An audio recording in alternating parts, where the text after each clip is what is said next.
नमस्कार दोस्तों, मैं ज्योतिष कमलेश सनाडी आज आपको कुंडली से जुड़े कुछ भावों के बारे में बताना चाहूँगा। जैसा कि हम सब जानते हैं, कई लोग परिचित भी हैं कुंडली की, जो ज्योतिष में जो इंटरेस्ट लेते हैं वो ये जानते हैं कि ये पहला भाव लग्न कहलाता है, ये दूसरा भाव धन भाव कहलाता है, तीसरा पराक्रम, चौथा भाव सुख का, भूमि वाहन, धन संपदा, भूमि वाहन से संबंधित होता है, घर का होता है। पांचवा भाव संतान का होता है, बुद्धि का होता है, विद्या का होता है, जनता के सुख का होता है। उसी तरह ये छठा भाव शत्रु रोग का होता है। सातवां भाव अपनी पत्नी का होता है, पति का होता है। आठवां आयु का, ये नवा भाव भाग्य भाव होता है। 10वां भाव कर्म क्षेत्र का होता है और 11वां भाव आय का होता है, ससुराल का होता है। और ये 12वां भाव व्यय भाव होता है, खर्चे का भाव होता है, मोक्ष का भाव होता है। ये पहला भाव, यहाँ पर हम किसी भी कोई भी राशि हो सकती है। मेष राशि से शुरू कर सकते हैं, धनु राशि से भी हो सकता है। जन्म के समय जो लग्न होता है वो यहाँ सबसे पहले आता है।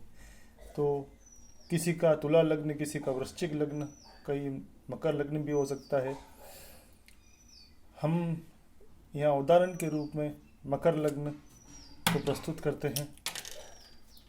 पहला भाव मकर लग्न यहाँ पर हुआ, दूसरा भाव कुंभ, तीसरा भाव मीन, चौथा भाव मेष, वृषभ, मिथुन, कर्क, सिंह, कन्या, तुला, वृश्चिक और धनु।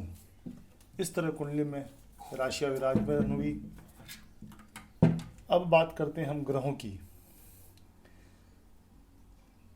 लग्न का स्वामी शनि अगर केंद्र में हो और ये उसका उच्च का भाव हुआ, अगर ये यहाँ शनि विराजमान है तो ये उच्च का हुआ और ये लग्नेश होकर केंद्र में बहुत ही पावरफुल होता है, बली हो जाता है। इसी तरह पंचम भाव, इसका स्वामी शुक्र